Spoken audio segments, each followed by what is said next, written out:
We have with us the Managing Director and CEO of Canara Bank, Mr. Brajesh Kumar Singh, joining us this afternoon to give us a sense as to how should one expect the numbers going forward.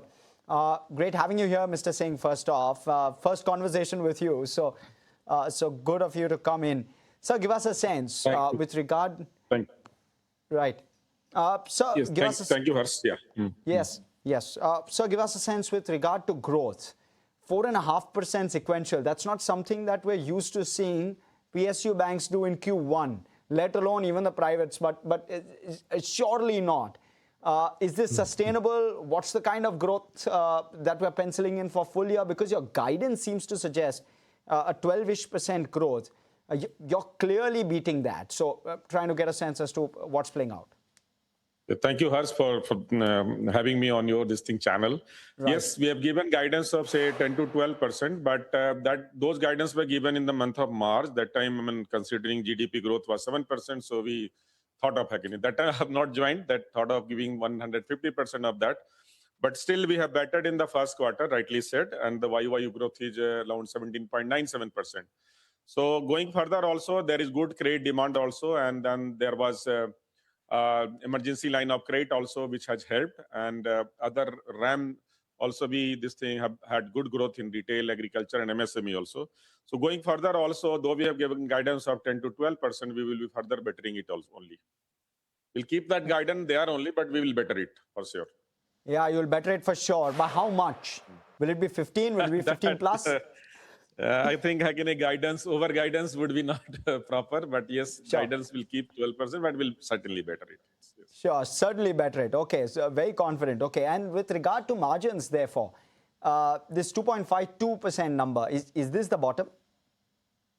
I guess, yes, we gave guidance of 2.5 to 2.60%, and I guess it is bottom out considering the last year, 100 basis point of repo cut was there, so which is I think we have all transferred, and then cost of deposit has also started. It has started regularizing, stabilizing, and again there was last MPC also there was no cut or hike, so there is always benefit of stability.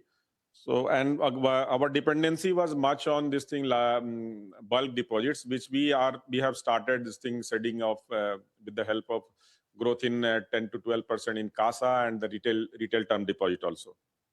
So going further, there will be synergy in cost of funds, and at the same time we are gainfully deploying it into with good credit underwriting, gainfully deploying it so that our NIM is protected and even little bit bettered.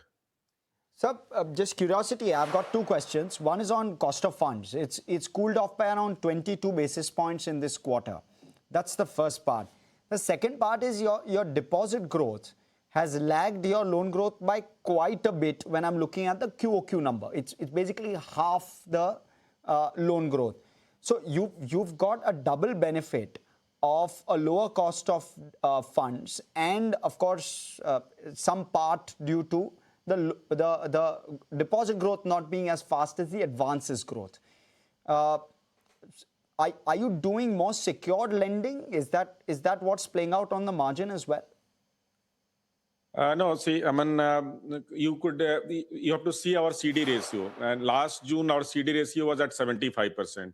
Now we have raised it up to 80%. So that's how our growth of advances were little more than the growth of deposit. So both are in line of market only. But you see, in cost of yield on investment is 6.90, whereas yield on advances is around 8%. So 110 basis points margin is there. That synergy is there. So we just wanted to have traction on that synergy. And that's how the first time we have crossed the net interest income mark of 10,000 crores. So that was a very conscious to give a boost to our advances, and then resources we are equally giving importance. This quarter we will be having better growth in resources also. Understood. With regard to OPEX, it's gone up by what, nearly 6% on a sequential basis. Is this a Q1 phenomena? There are some this thing IT spends are there wherein Okay. though it goes to capital, but all those AMC charges and all those comes in the first quarter, so that puts some pressure on or some cost on your this thing OPEX. Understood. And with regard to credit cost, what is basis ECL? What's the ballpark credit cost going to be only from an ECL standpoint overall, which is the knock on your capital adequacy, and how are you going to stagger it next 5 years? Will it be largely divided by 5 in each of the years? No, see, considering our very good capital adequacy ratio, we are at 17.17% against regulatory requirement of 11.50%. Against the kind of profit we are posting last year, you have seen 19,000 plus crores of profit we have posted. This year also, in the first quarter, only 4,856 crore we have posted. So if you analyze it again, we are going to make 19,000 plus or to close to 20,000 crore profit.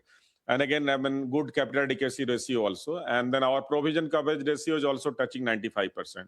So total, as of now, we do not know about the mark-to-market comes that 1st of April. But as per our this thing expected on expected lines, it will be around 10,000 to 12,000 crore extra will be needing. For that amount, we will not, though government has given this thing, dispensation for 5 years, but we will not waiting for 5 years. In a year, in 2 years, we will be totally, making this workable on ECL front. Even if we do it in 1 year, it will give only 1.20 or 1.225% dent to our capital adequacy ratio, CRAR. So considering 12.91% Tier 1 and then overall 17.17, it is very much we can absorb. We'll do it in 2 years. We'll not wait for 5 years. And it will not have much effect even without raising any capital.